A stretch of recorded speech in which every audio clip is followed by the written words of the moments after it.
നമസ്കാരം. ഇവർക്കും ഡെയിലി ന്യൂസിന്റെ സ്ട്രിക്സ് നമുക്ക് ഹിന്ദു ന്യൂസിന്റെ ആർട്ടിക്കിൾസ് ആണ്. ഇതിന്റെ ഫസ്റ്റ് ആർട്ടിക്കിൾ ഫ്രണ്ട് പേജിലെ ആർട്ടിക്കിളാണ് നമ്മൾ ആദ്യം നോക്കാൻ പോകുന്നത്. Use dictionary meaning of forest say supreme court tells centre എന്നുള്ളതാണ് ഈ ആർട്ടിക്കിൾ ഹെഡ്ലൈൻ ആയിട്ട് നമുക്ക് വായിക്കാൻ സാധിക്കുന്നത്. അപ്പോൾ എന്തായാലും ഈ ഒരു ആർട്ടിക്കിളിനകത്ത് ഏറ്റവും ഹൈലൈറ്റഡ് ആയിട്ട് നിൽക്കുന്ന വാക്ക് എന്ന് പറഞ്ഞു കഴിഞ്ഞാൽ ഫോറസ്റ്റ് എന്നുള്ള ടേം ആണ്. അതുകൊണ്ട് തന്നെ ഇത് സുപ്രീം കോടതിയുമായിട്ട് ബന്ധപ്പെട്ട് വന്നിരിക്കുന്ന ഒരു ആർട്ടിക്കിളും കൂടി ആയതുകൊണ്ട് തന്നെ നമ്മൾ ഇതിനെ general studies paper 2 GS paper 2 വരുന്ന ഇന്ത്യൻ പൊളിറ്റിയുടെ പോയിന്റ് ഓഫ് വ്യൂലായിരിക്കും ഈ ഒരു ടോപ്പിക്കിനെ എക്സാമിന്റെ പോയിന്റ് ഓഫ് വ്യൂ നമ്മൾ ഡിസ്കസ് ചെയ്യാനായിട്ട് പോകുന്നത്.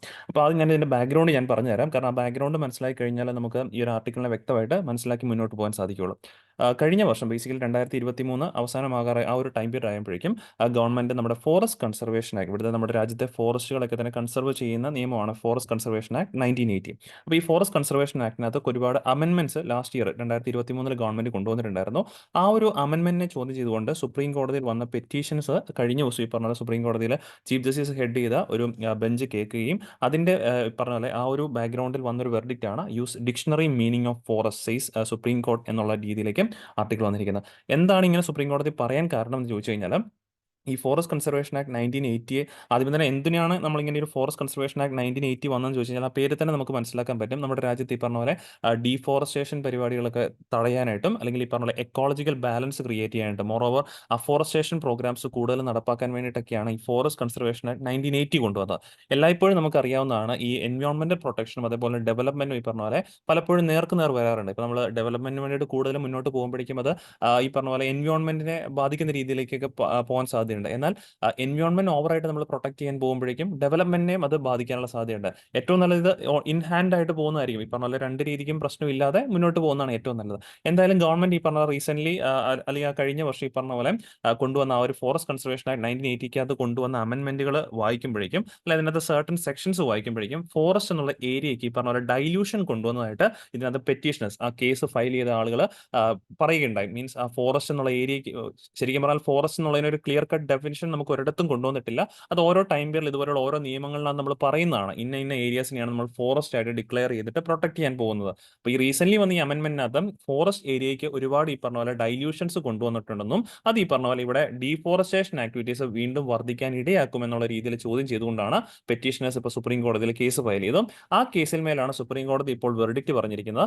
ഫോറസ്റ്റ് എന്നുള്ള ഒരു ഏരിയ നമ്മൾ ഫോറസ്റ്റ് ആയിട്ട് കണക്കാക്കുമ്പോൾ അതിന്റെ ഡെഫിനിഷൻ എന്ന് പറഞ്ഞു കഴിഞ്ഞാൽ ഡിക്ഷണറി മീനിങ് ആയിട്ട് തന്നെ കണക്കാക്കാം എന്നുള്ളതാണ് സുപ്രീം കോടതി പറഞ്ഞിരിക്കുന്നത്. എന്താണോ ഡിക്ഷണറിയിൽ ഫോറസ്റ്റ് എന്നുള്ള ടേമിനെ ഡിഫൈൻ ചെയ്തിരിക്കുന്നത് ആ ഒരു ഡെഫിനിഷൻ കൺസിഡർ ചെയ്തിട്ട് വേണം നമ്മൾ ഒരു ഏരിയയെ പ്രൊട്ടക്ട് ചെയ്യേണ്ടത്. അപ്പോൾ ഒരു കുറച്ചുകൂടെ വാസ്റ്റ് ഏരിയ ഓഫ് പ്രൊട്ടക്ഷൻ കൊണ്ടുവരാനായിട്ട് സാധിക്കും എന്നുള്ളൊരു ആംഗിൾ തന്നെയാണ് സുപ്രീം കോടതി പറഞ്ഞിരിക്കുന്നത്. അപ്പോൾ എന്തായാലും ഇത്രയാണ് ഈ ഒരു ആർട്ടിക്കിളിന്റെ ഒരു ബാക്ക്ഗ്രൗണ്ട് എന്ന് പറയുവാണെങ്കിൽ. ബട്ട് ഇതിൽ നിന്ന് നമുക്ക് വ്യക്തമായിട്ടും എക്സാമിന്റെ പോയിന്റ് ഓഫ് വ്യൂ പഠിക്കാനായിട്ടുള്ള ആദ്യം തന്നെ നമ്മൾ പറഞ്ഞൊരു ടേം ആണ് ഫോറസ്റ്റ്. ഓക്കെ, ഫോറസ്റ്റിനെ കുറിച്ച് പറയുവാണെങ്കിൽ at present in India there is no clear nationally accepted definition of forest. അപ്പോൾ ഈ ഇതൊക്കെ വേണമെങ്കിൽ ഒരു സ്റ്റേറ്റ്മെന്റ് വൈസ് ക്വസ്റ്റൻ ആയിട്ട് തന്നെ നമ്മളോട് ചോദിക്കാവുന്നതാണ്. There is a clear nationally accepted definition of forest എന്ന് പറഞ്ഞുകൊണ്ട് സ്റ്റേറ്റ്മെന്റ് ചോദിക്കാം. ആ സ്റ്റേറ്റ്മെന്റ് തെറ്റാണ്. കാരണം there is no clear nationally accepted definition of forest.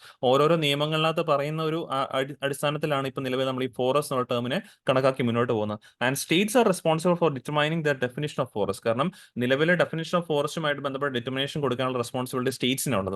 അത് എന്തുകൊണ്ടാണെന്ന് ചോദിച്ചു കഴിഞ്ഞാൽ നമ്മളിപ്പോൾ പല ക്ലാസ്സുകളിലായിട്ടും പറയുന്നതാണ് നമ്മുടെ ഷെഡ്യൂൾ 7 കുറിച്ച് അല്ലേ. ഇപ്പോൾ നിങ്ങൾക്ക് ഓൾമോസ്റ്റ് പരിചിതമായിട്ടുണ്ടാവും ഷെഡ്യൂൾ 7 എന്ന് പറയും എന്താണെന്നുള്ളത്. ആ ഒരു ഷെഡ്യൂൾ 7-നകത്താണ് നമ്മൾ state list, union list, concurrent list, 3 ലിസ്റ്റുകൾ നമ്മുടെ 7th ഷെഡ്യൂളിൽ കാണാം. ഒന്ന് ഈ പറഞ്ഞ പോലെ സെൻട്രൽ ലിസ്റ്റ്, രണ്ടാമത്തെ ഈ പറഞ്ഞ സ്റ്റേറ്റ് ലിസ്റ്റ്, മൂന്നാമത്തെ ഈ പറഞ്ഞ പോലെ concurrent list. Okay, concurrent list. ഇതിനകത്ത് സെൻട്രൽ ലിസ്റ്റ് അഥവാ യൂണിയൻ ലിസ്റ്റ് എന്ന് പറയുമ്പോഴേക്കും ആ ഒരു ലിസ്റ്റിനകത്ത് വരുന്ന കാര്യങ്ങളൊക്കെ തന്നെ നിയമം നിർമ്മിക്കാനുള്ള പൂർണ്ണ അധികാരം നമ്മുടെ പാർലമെന്റിനായിരിക്കും ഉണ്ടാവുക, അല്ലെങ്കിൽ യൂണിയൻ ഗവൺമെന്റിനായിരിക്കും ഉണ്ടാവുക. സ്റ്റേറ്റ് ലിസ്റ്റ് എന്ന് പറയുമ്പോഴേക്കും നമ്മുടെ സ്റ്റേറ്റ് ലെജിസ്ലേച്ചേഴ്സിനാണ് അധികാരം കൃത്യമായിട്ട് പോവുക. കൺകറന്റ് ലിസ്റ്റ് എന്ന് പറയുമ്പോഴേക്കും അവിടെ സെൻട്രലിനും അതേപോലെ തന്നെ സ്റ്റേറ്റിനും കൃത്യമായിട്ടുള്ള അധികാരമുണ്ട്. അതുകൊണ്ട് തന്നെ ഈ പറഞ്ഞ ഓവർലാപ്പിംഗ് വരാനുള്ള സാധ്യതയുണ്ട്. രണ്ടുപേർക്കും അധികാരം ഉള്ളതുകൊണ്ട് തന്നെ രണ്ടുപേരും ഒരു നിയമം ഒരേ കാര്യത്തിൽ നിയമം നിർമ്മിക്കുകയാണെങ്കിൽ അവിടെ ഓവർ റൈഡിങ് പവർ ഉണ്ടാവുക സെൻട്രലിനാണ്. കൺകറന്റ് ലിസ്റ്റ് എന്നുള്ള കാര്യം ഓർത്ത് വെച്ചേക്കാം. സോ കൃത്യമായിട്ടും പറയുവാണെങ്കിൽ നിലവിൽ നമ്മുടെ ഈ പറഞ്ഞ പോലെ ഈ ഒരു നമ്മുടെ ഫോറസ്റ്റ് എന്ന് പറയുന്ന ഈ ഒരു ടേമിനെ കുറിച്ചിട്ട് പറയുവാണെങ്കിൽ ആ ഒരു ഷെഡ്യൂളിനകത്ത് ബേസിക്കലി ഇത് തുടക്കത്തിൽ പണ്ട് കാലങ്ങളിൽ നമ്മുടെ സ്റ്റേറ്റ് ലിസ്റ്റിനകത്ത് ഉണ്ടായിരുന്നതാണ്. പിന്നീട് 42nd കോൺസ്റ്റിറ്റ്യൂഷൻ അമെന്റ്മെന്റ് ആക്ട് പ്രകാരമാണ് ഇതിനെ എങ്ങോട്ടേക്ക് മാറ്റിയത്, കൺകറന്റ് ലിസ്റ്റിലേക്ക് മാറ്റിയത്. ആ ഒരു പോയിന്റും കൂടെ മനസ്സിലാക്കിയിരിക്കുക. ഒറിജിനൽ കോൺസ്റ്റിറ്റ്യൂഷനിൽ തുടക്ക കാലഘട്ടത്തിൽ ഈ ഫോറസ്റ്റ് എന്ന് പറയുവാണെങ്കിൽ അതിന്റെ അധികാരം കൃത്യമായിട്ട് പോയിരുന്നത് സ്റ്റേറ്റ് ഗവൺമെന്റ്സിലേക്ക് മാത്രമായിരുന്നു പോയിരുന്നത്. പിന്നീടാണ് ഇതിന്റെ നാഷണൽ ഇമ്പോർട്ടൻസ് ഒക്കെ മനസ്സിലാക്കി കഴിഞ്ഞിട്ടാണ് ഇതിനെ എന്തെങ്കിലേക്ക് മാറ്റിയത്, കൺകറന്റ് ലിസ്റ്റ്. അപ്പോൾ നിലവിൽ സെൻട്രലിനും സ്റ്റേറ്റിനും ഒരേപോലെ നിയമങ്ങൾ ഉണ്ടാക്കാൻ അധികാരമുള്ള ലിസ്റ്റാണ് ഫോറസ്റ്റ് എന്നുള്ള കാര്യം കൃത്യമായിട്ട്, കാരണം അത് കൺകറന്റ് ലിസ്റ്റിനകത്ത് വരുന്നതാണ്. ഇനി നമുക്ക് ഇങ്ങോട്ട് തിരിച്ചു വരാം. ഇനി ഇപ്പം പറയുവാണെങ്കിൽ നിലവിൽ നമ്മൾ ഈ ഒരു ഫോറസ്റ്റിൻ്റെയൊക്കെയുള്ള ഡെഫിനിഷൻ ഉപയോഗിക്കുന്നതിന്റെ കാര്യം പറയുവാണെങ്കിൽ 1996 ഒരു സുപ്രീം കോടതി ഓർഡർ നമ്മൾ പരിശോധിക്കണം. TN Godavarman Thirumulpad versus union of India judgment ആണ്. ഈ ഒരു ജഡ്ജ്മെന്റ് പ്രകാരമാണ് ഇപ്പം നിലവിൽ ഈ പറഞ്ഞ പോലെ സ്റ്റേറ്റ്സിന് ഈ പറഞ്ഞ പോലെ ഫോറസ്റ്റിനെ ഡിഫൈൻ ചെയ്യാനുള്ള അധികാരം കൊടുത്തിരിക്കുന്നത്. തൊട്ടും നമ്മൾ പറഞ്ഞില്ല, States are responsible defining the definition of forest. അങ്ങനെ അധികാരം കൃത്യമായിട്ട് സുപ്രീം കോടതി കൊടുത്തത്, സ്റ്റേറ്റ് ഗവൺമെന്റ്സിന് കൊടുത്തത് TN Godavarman Thirumulpad versus union of India കേസിൽ എന്നുള്ള കാര്യം ഓർത്തു വെച്ചേക്കാം. അവിടെയാണ് ഇപ്പോൾ ഈ ഒരു രീതിയിലേക്ക് വ്യത്യാസങ്ങൾ വന്നിരിക്കുന്നത്. ആ ഒരു ഫോറസ്റ്റിൽ ഈ പറഞ്ഞ പോലെ കൺകറന്റ് ലിസ്റ്റിൽ വന്ന കാരണം സെൻട്രൽ ഗവൺമെന്റിനും ഡിഫൈൻ ചെയ്യാമല്ലോ, ലോ ഉണ്ടാക്കാൻ സാധിക്കും.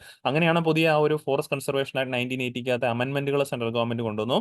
അങ്ങനെ കൊണ്ടുവന്നപ്പോൾ പുതിയ ആ ഒരു നിയമത്തിനകത്ത് ഫോറസ്റ്റ് എന്നുള്ള ടേമിന് ഒരുപാട് ഡൈല്യൂഷൻസ് കൊണ്ടുവന്നിരിക്കുന്നു. അത് ഫോറസ്റ്റ് മീൻസ് ഡീഫോറസ്റ്റേഷൻ പരിപാടികളെ പ്രോത്സാഹിപ്പിക്കാൻ സാധ്യമുണ്ട് എന്ന് കണക്കാക്കിക്കൊണ്ടിരിക്കുകയാണ് ഇപ്പോൾ സെൻട്രൽ ഗവൺമെന്റ് ഇങ്ങനെ പറഞ്ഞിരിക്കുന്നത്. യൂസ് ഡിക്ഷണറി മീനിങ്, ഫോറസ്റ്റിന്റെ ഡിക്ഷണറി മീനിങ് ഉപയോഗിക്കുക. അതായത് ഡിക്ഷണറി മീനിങ് പ്രകാരം ഫോറസ്റ്റ് എന്ന് പറഞ്ഞു കഴിഞ്ഞാൽ an area covering all statutory recognized forest whether designated as reserve, protected or otherwise. അതായത് ഈ പറഞ്ഞാൽ ഒരുപാട് കുറച്ചുകൂടെ വാസ്റ്റർ ആയിട്ടുള്ള ഒരു ഏരിയ ആയിട്ട് നമുക്ക് ഇതിനെ കണക്കാക്കാൻ പറ്റും. അങ്ങനെ വന്നു കഴിയുമ്പോൾ കൂടുതലായിട്ട് ഈ പറഞ്ഞ പോലെ പ്രൊട്ടക്ഷന് കൂടുതൽ അവസരങ്ങൾ വരികയും കൂടുതൽ അഫോറസ്റ്റേഷൻ പ്രോഗ്രാംസ് വരാനായിട്ട് ഇത് സഹായിക്കുന്ന രീതിയിലാണ് സുപ്രീം കോടതി ഇപ്പോൾ ഇങ്ങനൊരു മുന്നോട്ടൊരു നീക്കമായിട്ട് വന്നിരിക്കുന്നത്. അപ്പോൾ എന്തായാലും ഇത്രയും കാര്യങ്ങളാണ് ഈ ഒരു ആർട്ടിക്കിളിൽ നിന്നും എക്സാമിന്റെ പോയിന്റ് ഓഫ് വ്യൂ മനസ്സിലാക്കാനുള്ളത്. ആദ്യം തന്നെ ഓർത്തിരിക്കുക, ഫോറസ്റ്റ് നിലവിൽ കൺകറന്റ് ലിസ്റ്റ് ആണ്. ബട്ട് ഒറിജിനൽ കോൺസ്റ്റിറ്റ്യൂഷൻ അത് നോക്കുവാണെങ്കിൽ നമ്മുടെ സ്റ്റേറ്റ് ലിസ്റ്റിനകത്തായിരുന്നു. അത് പിന്നീട് 42nd കോൺസ്റ്റിറ്റ്യൂഷൻ അമെന്റ്മെന്റ് ആക്ട് പ്രകാരമാണ് എങ്ങോട്ടേക്ക് മാറ്റിയത്, കൺകറന്റ് ലിസ്റ്റിലേക്ക് മാറിയത്. ഒറിജിനൽ ആയിട്ട് ഫോറസ്റ്റ് കൺസർവേഷൻ ആയിട്ടുള്ള നിയമം 1980, ഫോറസ്റ്റ് കൺസർവേഷൻ ആക്ട് 1980 ആണ്. അതിനകത്ത് തന്നെ ഈ പറഞ്ഞ പോലെ സ്റ്റേറ്റ്സിന് ഈ ഒരു ഡെഫിനിഷൻ ഓഫ് ഫോറസ്റ്റിന്റെ റെസ്പോൺസിബിലിറ്റി കൊടുത്തത് ഏത് കേസാണ്, സുപ്രീം കോടതി പറഞ്ഞ പോലെ TN Godavarman Thirumulpad versus union of India case ആണെന്നുള്ള കാര്യം കൃത്യമായിട്ട് മനസ്സിൽ വെച്ചേക്കാം കേട്ടോ. അപ്പോൾ ഇത്രയും പോയിന്റ് ആണ് ഈ ഒരു ആർട്ടിക്കിളിൽ നമ്മൾ എക്സാമിന്റെ പോയിന്റ് ഓഫ് വ്യൂ മനസ്സിലാക്കാനായിട്ടുള്ളത്. ഇനി രണ്ടാമത് നമ്മുടെ എഡിറ്റോറിയൽ പേജിൽ ആർട്ടിക്കിളിലേക്ക് മൂവ് ഓൺ ചെയ്യണം. Greece great way to Asia and India's gateway to Europe എന്നാണ് പറഞ്ഞിരിക്കുന്നത്. അപ്പം എന്തുകൊണ്ടാണ് ഈ ഒരു ആർട്ടിക്കിൾ ഇപ്പോൾ വന്നിരിക്കുന്നതെന്ന് ചോദിച്ചു കഴിഞ്ഞാൽ, അടുത്ത ദിവസങ്ങളിൽ ഗ്രീസിന്റെ ഈ പറഞ്ഞ പോലെ പ്രൈം മിനിസ്റ്റർ ഇന്ത്യ വിസിറ്റ് ചെയ്യുകയാണ്. അത് ഈ ഫെബ്രുവരി 21, 22 തീയതികളിലാണ് Greek prime minister India visit ചെയ്യുന്നത്. ലാസ്റ്റ് ഇയർ ഓഗസ്റ്റിൽ ഈ പറഞ്ഞ പോലെ നമ്മളൊരു historic visit Indian prime minister ഗ്രീസിൽ നടത്തിയിട്ടുണ്ടായിരുന്നു. അപ്പോൾ അവിടെ ചെന്ന് കഴിഞ്ഞപ്പോഴേക്കും ഗ്രീസ് അവരുടെ ഈ പറഞ്ഞ പോലെ പരമോന്നതമായുള്ള ഒരു എന്താ പറയുക, ഒരു ബഹുമതിയൊക്കെ തന്നെ നമ്മുടെ ഇന്ത്യൻ പ്രധാനമന്ത്രിക്കും കൊടുത്തിട്ടുണ്ടായിരുന്നു. സോ ആ ഒരു കാര്യങ്ങളൊക്കെ സൂചിപ്പിക്കുന്നത് കൃത്യമായിട്ടും ഇന്ത്യ ഗ്രീസ് റിലേഷൻഷിപ്പിനെ കുറിച്ചിട്ടാണ് സൂചിപ്പിക്കുന്നത്. അപ്പോൾ ആ പോയിന്റ് തന്നെയാണ് നമുക്ക് ഈ ഒരു ആർട്ടിക്കിളിൽ നിന്ന് എക്സാമിന്റെ പോയിന്റ് ഓഫ് വ്യൂ മനസ്സിലാക്കിയിരിക്കാനുള്ളതും. അതുകൊണ്ട് തന്നെ ഇതൊരു ഇന്റർനാഷണൽ റിലേഷൻസിന്റെ പോയിന്റ് ഓഫ് വ്യൂ ഡിസ്കസ് ചെയ്യുന്ന കാരണം general studies paper 2 GS paper 2 വരുന്ന IR അഥവാ ഇന്റർനാഷണൽ റിലേഷൻസിന്റെ പെർസ്പെക്റ്റീവിലായിരിക്കും ഈ ഒരു ആർട്ടിക്കിൾ നമ്മൾ ഡിസ്കസ് ചെയ്യാൻ പോകുന്നത്. അപ്പോൾ എന്തായാലും ഇതിന്റെ ബാക്ക്ഗ്രൗണ്ട് നമ്മൾ ഓൾറെഡി തന്നെ പറഞ്ഞു. അടുത്ത ദിവസങ്ങളിൽ ഈ പറഞ്ഞ പോലെ Greek prime minister India visit ചെയ്യുന്നുണ്ട്. അതിന്റെ പശ്ചാത്തലത്തിലാണ് ഈ ഒരു ആർട്ടിക്കിൾ കൃത്യമായിട്ട് വന്നിരിക്കുന്നത്. അതുകൊണ്ട് തന്നെ അടുത്ത ദിവസങ്ങളിലും ഈ പറഞ്ഞ പോലെ ഈ വിസിറ്റ് കഴിയുന്നതോടൊപ്പം തന്നെ കൃത്യമായിട്ടും വരുന്ന ന്യൂസ് പേപ്പറിനകത്ത് നമ്മൾ സൈൻ ചെയ്യാൻ പോകുന്ന ഒരുപാട്, അല്ലെങ്കിൽ നമ്മൾ ഒരു പക്ഷേ ഇന്ത്യയും ഗ്രീസും തമ്മിൽ സൈൻ ചെയ്യുന്ന പ്രധാനപ്പെട്ട എന്തെങ്കിലും എഗ്രിമെന്റ്സ് ഉണ്ടെങ്കിൽ അതിനെക്കുറിച്ചിട്ടൊക്കെ തന്നെ വാർത്തകൾ വരാനുള്ള സാധ്യതകൾ കൂടുതലാണ്. ഓക്കെ, അപ്പോൾ നിലവിൽ ഈ ഒരു ആർട്ടിക്കിൾ ഡിസ്കസ് ചെയ്യുന്ന ഇന്ത്യ ഗ്രീസ്, ഓൾറെഡി ഉള്ള ഇന്ത്യ ഗ്രീസ് റിലേഷൻഷിപ്പിനെ കുറിച്ചിട്ടാണ്. അപ്പോൾ ഇവിടെ നമ്മൾ നോക്കുവാണെങ്കിൽ ഇത് ആദ്യം തന്നെ മാപ്പ് പഠിച്ചിരിക്കാം. ഇന്റർനാഷണൽ റിലേഷൻസിന്റെ ഒരു വാർത്ത കാണുമ്പോൾ തന്നെ അതിന്റെ ആ ഒരു വേൾഡ് മാപ്പ് ഒന്ന് അറിഞ്ഞിരിക്കുന്നത് വളരെ നല്ലതായിരിക്കും. കാരണം വേൾഡ് ജോഗ്രഫിയുടെ പെർസ്പെക്റ്റീവിൽ നമുക്ക് വേണമെങ്കിൽ ഈ പറഞ്ഞ പോലെ ചോദ്യങ്ങൾ വരാൻ സാധിക്കുന്നതാണ്. ഓക്കെ, പ്രത്യേകിച്ച് ഈ ഗ്രീസിന്റെ കാര്യമാണെന്ന് നമ്മൾ നോക്കുവാണെങ്കിൽ ഈ ഒരു മാപ്പിൽ നമുക്ക് കാണാൻ സാധിക്കും. ഈ റെഡ് ഡോട്ട് ഇട്ടിരിക്കുന്നത് ഈ പറഞ്ഞ പോലെ സ്യൂസ് കനാൽ, ആ റെഡ് സീയിലേക്ക് പോകുന്ന ഈ ഏരിയ റെഡ് സീ ആണ് ഇവിടെ മാർക്ക് ചെയ്തിരിക്കുന്നത് കാണാൻ സാധിക്കും. അത് പിന്നീട് ഈ പറഞ്ഞ പോലെ സ്യൂസ് കനാലിലേക്കാണ് മൂവ് ചെയ്യുന്നത്. അപ്പം ഇന്ത്യയിൽ നിന്നും അല്ലെങ്കിൽ ഈ പറഞ്ഞ പോലെ യൂറോപ്പിൽ നിന്നും ഇന്ത്യയുടെ ഭാഗങ്ങളിലേക്കൊക്കെ തന്നെ ഈ പറഞ്ഞ പോലെ ഷിപ്മെന്റ്സ് വരുന്ന ഒരു പ്രധാനപ്പെട്ട റൂട്ടാണ്. റീസെന്റ് ഈ പറഞ്ഞ പോലെ ഹൂത്തി റിബൽസിന്റെ ആക്രമണം ഭയന്ന് ഈ പറഞ്ഞ പോലെ ഷിപ്പുകൾക്ക് ഈ പറഞ്ഞ പോലെ മര്യാദയ്ക്ക് ഈ റൂട്ടിലൂടെ പോകാനായിട്ട് സാധിക്കുന്നില്ല. അതുകൊണ്ട് തന്നെ ആഫ്രിക്ക ചുറ്റിക്കറങ്ങിയുള്ള ലോങ്ങർ റൂട്ട് സ്വീകരിച്ചാണ് പലപ്പോഴും ഷിപ്മെന്റ് കണ്ടെയ്നേഴ്സ് ഒക്കെ തന്നെ യൂറോപ്പിൽ നിന്നും ഇന്ത്യ പോലുള്ള രാജ്യങ്ങളിലേക്ക് വന്നുകൊണ്ടിരിക്കുന്നത്. അത് പിന്നീട് ട്രാൻസ്പോർട്ടേഷൻ കോസ്റ്റ് വർദ്ധിക്കാനായിട്ടും ഈ പറഞ്ഞ പോലെ ഡെലിവറി, ഈ പറഞ്ഞ പോലെ ഗുഡ്സിന്റെ ഡെലിവറി ഒരുപാട് വൈകാനായിട്ടൊക്കെ തന്നെ ഇടയാക്കിയേക്കാം. അപ്പോൾ എന്തായാലും ഈ ഒരു പോയിന്റ് ഓഫ് വ്യൂ തന്നെയാണ് നമുക്ക് ഗ്രീസിന്റെ പ്രാധാന്യമുള്ളത്. കാരണം നോക്കിയും ഈ ഒരു മെഡിറ്ററേനിയൻ സീ, ഇവിടുത്തെ ബേസിക്കലി മെഡിറ്ററേനിയൻ സീയുടെ ഭാഗമായിട്ട് വരും. മെഡിറ്ററേനിയൻ സീയിലെ ബൗണ്ടറി ചെയ്യുന്ന ഒരു രാജ്യം തന്നെയാണ് ഗ്രീസ്. അപ്പോൾ ഗ്രീസിന്റെ മറ്റു പ്രധാനപ്പെട്ട ഒരു ബോർഡറിംഗ് കൺട്രിയാണ് ടർക്കി എന്നുള്ള കാര്യം ഓർത്ത് വെച്ചേക്കുക. അപ്പോൾ എന്തായാലും ഈ മെഡിറ്ററേനിയൻ സീ അതുവഴി ഈ പറഞ്ഞ സ്യൂസ് കാനൽ, റെഡ് സീയിലൊക്കെ തന്നെ ആ ഒരു പീസ് മെയിൻറ്റെയിൻ ചെയ്യാനായിട്ട്, ആ ഒരു സേഫ് ആയിട്ടുള്ള ഗുഡ്സിന്റെ മൂവ്മെന്റ് നടപ്പാക്കാനായിട്ട് നമുക്ക് തീർച്ചയായിട്ടും ഈ ഗ്രീസിന്റെ സഹായം അല്ലെങ്കിൽ ആ ഗ്രീസിന്റെ റോള് വളരെയധികം പ്രാധാന്യമാണെന്നൊരു കാര്യം കൂടി മനസ്സിൽ വെച്ചേക്കുക. ഇനി ഇന്ത്യ ഗ്രീസ് റിലേഷൻഷിപ്പിനെ കുറിച്ച് നോക്കുകയാണെങ്കിൽ ഹിസ്റ്റോറിക്കൽ ആയിട്ടുള്ള റിലേഷൻഷിപ്പ് നമുക്ക് കാണാനായിട്ട് സാധിക്കും. ഇത് ഏകദേശം ഈ പറഞ്ഞ ഇന്നോ ഇന്നലെയോ തുടങ്ങിയതല്ല, ഏകദേശം 2500 വർഷങ്ങളോളം പഴക്കമുള്ളതാണ് ഇന്ത്യ ഗ്രീസ് റിലേഷൻഷിപ്പ് എന്നുള്ള കാര്യം ഓർക്കുക. നമ്മൾ ഏൻഷ്യൻ ഇന്ത്യ ടെക്സ്റ്റ് ബുക്കിനകത്തൊക്കെ തന്നെ പഠിക്കുന്നതാണ്. പണ്ട് കാലങ്ങളിൽ ഈ പറഞ്ഞ പോലെ മൗര്യൻ കിങ്സും ഗ്രീസും തമ്മിൽ ഈ പറഞ്ഞ പോലെ ട്രേഡ് നടന്നതിന്റെ എവിഡന്റ് ആയിട്ടുള്ള എക്സാമ്പിൾസ് നമ്മൾ അന്നത്തെ കോയിനേജ് റൈറ്റിംഗ്സ് ഒക്കെ തന്നെ നമുക്ക് കണ്ടെടുക്കാൻ സാധിക്കുന്നുണ്ട്. അതേപോലെ ലിറ്ററേച്ചറിന്റെ കാര്യം പഠിക്കുകയാണെങ്കിൽ ഈ പറഞ്ഞ പോലെ ചാണക്യ ഇൻ ചന്ദ്രഗുപ്താസ് കോട്ട്, ചന്ദ്രഗുപ്തയുടെ കോട്ടിലുണ്ടായിരുന്ന ചാണക്യ എഴുത്തുകാരന് അദ്ദേഹത്തിന്റെ അർത്ഥശാസ്ത്രയിൽ കൃത്യമായിട്ടും മെൻഷൻ ചെയ്തിട്ടുണ്ട്. മെഗസ്തീനസ്, ഗ്രീക്ക് ഈ പറഞ്ഞ പോലെ ട്രാവലർ ആയിരുന്ന ആ ഒരു മെഗസ്തീനസിനെ കുറിച്ചിട്ടും കൃത്യമായിട്ടും മെൻഷൻ ചെയ്തിട്ടുണ്ട്. ദെൻ ആർട്ട് ആൻഡ് കൾച്ചർ നോക്കുവാണെങ്കിൽ ഗാന്ധാര ആർട്ട്. ഓക്കെ, അപ്പോൾ ഗാന്ധാര, ഇന്ത്യയിൽ കാണുന്ന ആ ഒരു ഗാന്ധാര ആർട്ട് എന്ന് പറയുന്നത് believe to be a fusion of Indian and Greek influence ആണെന്നാണ് പറയപ്പെടുന്നത്. ദെൻ പൊളിറ്റിക്കൽ റിലേഷൻസ് നോക്കുവാണെങ്കിൽ diplomatic relations were establish between two countries in 1950. 1950 തൊട്ട് നമ്മൾ ആ ഒരു ഡിപ്ലോമാറ്റിക് റിലേഷൻസ് ഇരു രാജ്യങ്ങൾക്കും ഇടയിൽ ഉണ്ടെന്നുള്ള കാര്യം ഓർക്കുക. ഗ്രീസ് ഈ പറഞ്ഞ പോലെ ഡൽഹിയിൽ 1950 തന്നെ എംബസി ഓപ്പൺ ചെയ്തിട്ടുണ്ടായിരുന്നു. ഇന്ത്യ ഈ പറഞ്ഞ പോലെ അവിടെ ഗ്രീസിൽ 1978 നമ്മുടെ ഒരു പെർമനന്റ് എംബസി ഈ പറഞ്ഞ പോലെ ഓപ്പൺ ചെയ്തിട്ടുണ്ടായിരുന്നു. അപ്പോൾ വളരെ വർഷത്തോളമുള്ള ഒരു റിലേഷൻഷിപ്പാണ് ഇന്ത്യയും ഗ്രീസും തമ്മിൽ നിന്ന് കാണാൻ സാധിക്കുന്നത്. അതേപോലെ തന്നെയാണ് ഇന്റർനാഷണൽ സപ്പോർട്ടിന്റെ കാര്യത്തിലാണെങ്കിൽ നമുക്ക് ഇതേ രീതി തന്നെ കാണാൻ സാധിക്കും. ഇന്ത്യ ഒരു വേൾഡ് പവറായിട്ട് റെക്കഗ്നൈസ് ചെയ്തിരിക്കുന്ന ഒരു രാജ്യം തന്നെയാണ് ഗ്രീസ്. ഓക്കെ, അത് മാത്രമല്ല നമ്മുടെ യുണൈറ്റഡ് നേഷൻ സെക്യൂരിറ്റി കൗൺസിലാണെങ്കിൽ നമ്മുടെ പെർമനന്റ് സീറ്റിന് വേണ്ടിയിട്ട് നമുക്ക് ഈ പറഞ്ഞ പോലെ നമുക്ക് അവിടെ ഒരു പെർമനന്റ് സീറ്റിന് വേണ്ടിയിട്ട് നമ്മൾ സപ്പോർട്ട് ചെയ്യുന്ന രാജ്യം കൂടിയാണ് നമ്മുടെ ഗ്രീസ് എന്ന് പറയുന്നത്. അത് മാത്രമല്ല ഇന്റർനാഷണൽ കോർട്ട് ഓഫ് ജസ്റ്റിസിലും ഇന്റർനാഷണൽ മാരിടൈം ഓർഗനൈസേഷനിലും ഒക്കെ തന്നെ, international tribunal of law of സീലൊക്കെ തന്നെ ഒരു പെർമനന്റ് സീറ്റിന് വേണ്ടിയിട്ട്, ഇന്ത്യക്ക് ഒരു പെർമനന്റ് സീറ്റിന് വേണ്ടിയിട്ട് വാദിക്കുന്ന ഒരു രാജ്യം കൂടിയാണ്, അല്ലെങ്കിൽ സപ്പോർട്ട് ചെയ്യുന്ന ഒരു രാജ്യം കൂടിയാണ് ഗ്രീസ് എന്നുള്ള കാര്യം ഓർക്കാം. അതേപോലെ തന്നെ ആ ടെററിസവുമായിട്ട് ബന്ധപ്പെട്ടാണെങ്കിലും ഇരു രാജ്യങ്ങൾക്കും ഒരേ ഒരു സിമിലർ കൈൻഡ് ഓഫ് മൈൻഡ് ആണെന്നുള്ളത് നമുക്ക് പറയാനായിട്ട് സാധിക്കും. ഈ രണ്ട് രാജ്യങ്ങളും, ഇന്ത്യ ആയാലും ഗ്രീസ് ആയാലും ഈ പറഞ്ഞ സ്ട്രോങ്ലി നമ്മൾ ഈ പറഞ്ഞ പോലെ ടെററിസ്റ്റിനെ ഒപ്പോസ് ചെയ്യുന്ന രാജ്യമാണ്. ആ ഒരു പുൽവാമ അറ്റാക്കും അതേപോലെ തന്നെ മുംബൈ ടെറർ അറ്റാക്ക് ഒക്കെ നടന്ന സമയത്ത് ഗ്രീസ് അതിനെ ഈ പറഞ്ഞ പോലെ വളരെയധികം രീതിയിൽ സ്ട്രോങ്ലി പറഞ്ഞ കണ്ടം ചെയ്തിട്ടുണ്ടായിരുന്നു എന്നുള്ള കാര്യം കൃത്യമായിട്ട് മനസ്സിൽ വെച്ചേക്കാം. അപ്പൊ ഇത്രത്തോളം നമ്മൾ നോക്കുവാണെങ്കിൽ ഇത്രയും പല മേഖലകളിലായിട്ടും ഈ പറഞ്ഞ പോലെ സ്പ്രെഡ് ചെയ്ത് കിടക്കുന്നതാണ് ഇന്ത്യ ഗ്രീസ് റിലേഷൻഷിപ്പ്. അതേ സ്ഥാനത്ത് എക്കണോമിക് റിലേഷൻസിന്റെ കാര്യം നോക്കുവാണെങ്കിൽ വർഷാവർഷം ഈ പറഞ്ഞ 1.32 ബില്യൺ യൂറോസിന്റെയാണ് ഈ പറഞ്ഞ ബൈലാറ്ററൽ ട്രേഡ് ഈ രണ്ട് രാജ്യങ്ങൾക്ക് ഇടയിൽ നടക്കുന്നത്. ഇവിടെ നമ്മൾ മേജർ ഇമ്പോർട്ട്സ് നോക്കുവാണെങ്കിൽ എന്തൊക്കെ കാര്യങ്ങളാണ് പ്രധാനമായിട്ട് നമ്മൾ ഇന്ത്യ ഗ്രീസിൽ നിന്നും ഇമ്പോർട്ട് ചെയ്യുന്നത് വെച്ച് കഴിഞ്ഞാൽ aluminium foil, iron and steel, mineral oil തുടങ്ങിയ കാര്യങ്ങളൊക്കെ തന്നെ നമ്മൾ പ്രധാനമായിട്ടും ഇമ്പോർട്ട് ചെയ്യാറുണ്ട്. അതേപോലെ സ്ഥാനത്ത് നമ്മുടെ മേജർ എക്സ്പോർട്സ് നോക്കുവാണെങ്കിൽ അലുമിനിയവും, organic chemical, fish, textile articles, edible fruits, ഇതൊക്കെയാണ് നമ്മൾ പ്രധാനമായിട്ടും ഗ്രീസിലേക്ക് കയറ്റുമതി ചെയ്യുന്നത്. അപ്പോൾ ഇത്രയും പല മേഖലകളിലായിട്ട് വ്യാപിച്ച് കിടക്കുന്ന ഒരു ബന്ധമാണ് ഇന്ത്യക്കും അതുപോലെ ഗ്രീസിനും ഇടയിലുള്ളത് എന്നുള്ള കാര്യം കൃത്യമായിട്ട് മനസ്സിൽ വെച്ചേക്കാം. ഇത്രയും പോയിന്റാണ് നമുക്ക് ആ ഒരു ആർട്ടിക്കിൾ നിന്ന് മനസ്സിലാക്കാനുള്ളത്. കാരണം ഇത് ആ ഒരു വിസിറ്റിന് മുന്നോടിയായിട്ട് വന്നിരിക്കുന്ന ഒരു ആർട്ടിക്കിൾ ആയതുകൊണ്ട് തന്നെ പ്രസന്റ് ഇന്ത്യ ഗ്രീസ് റിലേഷൻഷിപ്പ് ആണ് കൃത്യമായിട്ട് നമുക്ക് നോക്കാനായിട്ടുള്ളത്. ഇനി അടുത്തൊരു ആർട്ടിക്കിൾ ആണ്, എക്കണോമിക്സിന്റെ പോയിന്റ് ഓഫ് വ്യൂ ആർട്ടിക്കിൾ ആണ്, വളരെ ഇമ്പോർട്ടന്റ് ആയിട്ടുള്ള ആർട്ടിക്കിൾ തന്നെയാണ്. The recent report on local fintech players എന്നുള്ളതാണ് ഈ ആർട്ടിക്കിളിന്റെ ഹെഡ്ലൈൻ ആയിട്ട് വായിക്കേണ്ടത്. അപ്പോൾ എന്താണ് ഈ ഒരു ആർട്ടിക്കിളിന്റെ ബേസിക് ഹൈലൈറ്റ് എന്ന് ചോദിച്ചു കഴിഞ്ഞാൽ, റീസെന്റ് പറഞ്ഞ പോലെ പാർലമെന്റിന്റെ ഒരു standing committee on communications and information technology ഒരു റിപ്പോർട്ട് സമർപ്പിച്ചിട്ടുണ്ടായിരുന്നു. ആ റിപ്പോർട്ടിനകത്ത് എടുത്തു പറഞ്ഞതാണ് ഈ ഫിൻടെക് പ്ലേയേഴ്സ്. ഫിൻടെക് പ്ലേയേഴ്സ് എന്ന് പറയുമ്പോൾ നമ്മുടെ ഇവിടുത്തെ നിലവിൽ ഈ പറഞ്ഞ പോലെ ഫിനാൻഷ്യൽ ടെക്നോളജിക്കൽ സർവീസസ് ഒക്കെ ഓഫർ ചെയ്യുന്ന പ്ലേയേഴ്സിനെയാണ് ഫിൻടെക് പ്ലേയേഴ്സ് എന്ന് പറയുന്നത്. ഇപ്പോൾ എക്സാമ്പിൾ പറയുകയാണെങ്കിൽ ഗൂഗിൾ പേ, ഫോൺ പേ, അതൊക്കെയാണ് നമ്മൾ മോസ്റ്റ് ഓഫ് ഓൾ ഉപയോഗിക്കുന്ന ഫിൻടെക് പ്ലേയേഴ്സ്.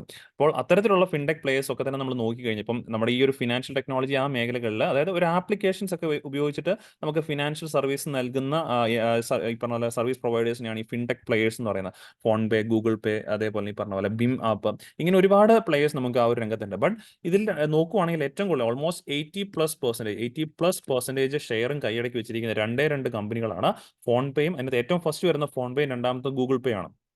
ഫോൺ പേയുടെ കാര്യത്തിൽ ഓൾമോസ്റ്റ് 46% ഷെയറും ഗൂഗിൾ പേയുടെ കാര്യത്തിലേക്ക് ഓൾമോസ്റ്റ് 36% ഷെയറും ഉണ്ട് ആ ഫിനാൻഷ്യൽ ടെക്നോളജി മേഖലയിൽ.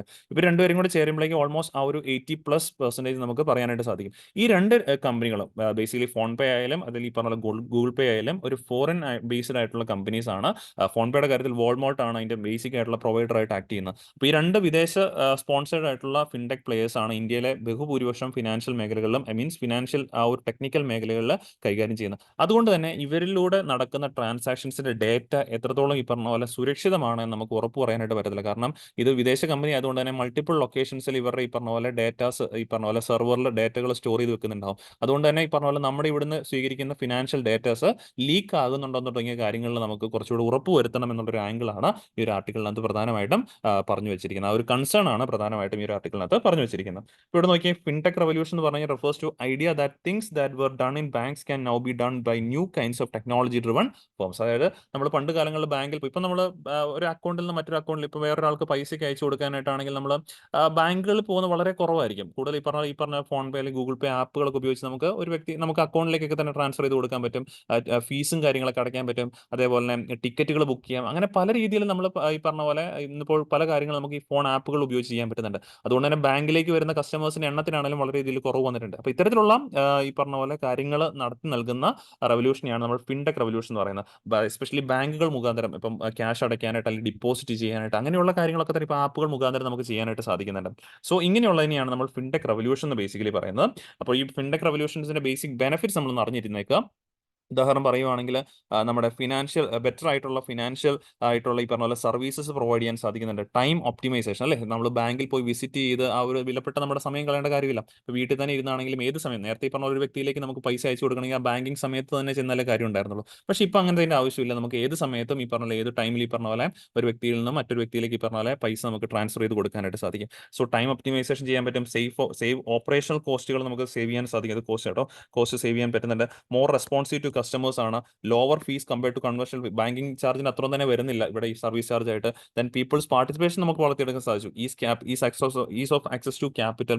ഇന്നത്തെ ഏറ്റവും പ്രധാനപ്പെട്ട പീപ്പിൾ പാർട്ടിസിപ്പേഷൻ വളർത്താൻ സാധിച്ചു എന്നുള്ളത് തന്നെയാണ്. ഫിനാൻഷ്യൽ ഇൻക്ലൂഷൻ കുറേ കൂടെ നടത്താൻ സാധിച്ചു. കാരണം നേരത്തെ കാലങ്ങളിൽ ഈ പറഞ്ഞ ബാങ്കിങ് സൗകര്യങ്ങൾ കിട്ടാതിരുന്ന ഒരുപാട് റൂറൽ ഏരിയസ് ഉണ്ട്. അങ്ങോട്ടേക്കൊക്കെ തന്നെ എത്തിച്ചേരാനായിട്ട് ഇപ്പോൾ ആർക്ക് സാധിച്ചു? ഈ ഫിൻടെക് കമ്പനീസിന് ബേസിക്കലി സാധിച്ചു, അല്ലെങ്കിൽ ആ ഫിൻടെക് ആപ്പുകൾക്ക് സാധിച്ചു എന്നുള്ളതാണ് പ്രധാനപ്പെട്ട ഹൈലൈറ്റ്സ് ആയിട്ട് പറയേണ്ടത്. അപ്പം ഇങ്ങനെയുള്ള ഒരുപാട് അഡ്വാൻറ്റേജസ് ഉള്ളപ്പോഴും ഇവരുടെ നമ്മൾ നേരത്തെ പറഞ്ഞ ആ ഒരു കൺസേൺ കൃത്യമായിട്ടും ഈ പറഞ്ഞ പോലെ ഈ പറഞ്ഞ പോലെ എന്താ പറയാ വിലയിരുത്തി ആ ഒരു കൺസേണും കൂടെ അവോയ്ഡ് ചെയ്ത് നമുക്ക് മുന്നോട്ട് പോകാൻ സാധിക്കുവാണെങ്കിൽ ഈ മേഖലയിൽ ഈ ഫിൻടെക് മേഖലയിൽ നമുക്ക് ഒരുപാടധികം രാജ്യത്തിന് മുന്നേറാൻ സാധിക്കുമെന്നുള്ളതാണ് ഈ ഒരു ആർട്ടിക്കിൾ കൃത്യമായിട്ട് നമ്മളോട് പറഞ്ഞു നൽകുന്നത്. അപ്പോൾ ഇത്രയും പോയിന്റ് ആണ് ഇന്നത്തെ DNA നമുക്ക് പഠിക്കാനായിട്ടുണ്ടായിരുന്നത്. അപ്പം നമ്മൾ ഡിസ്കസ് ചെയ്ത എല്ലാ ആർട്ടിക്കിൾസും എല്ലാവർക്കും ക്ലിയർ ആണെന്ന് വിശ്വസിക്കുന്നു. വീണ്ടും നമുക്ക് അടുത്ത ദിവസം കാണാം. താങ്ക്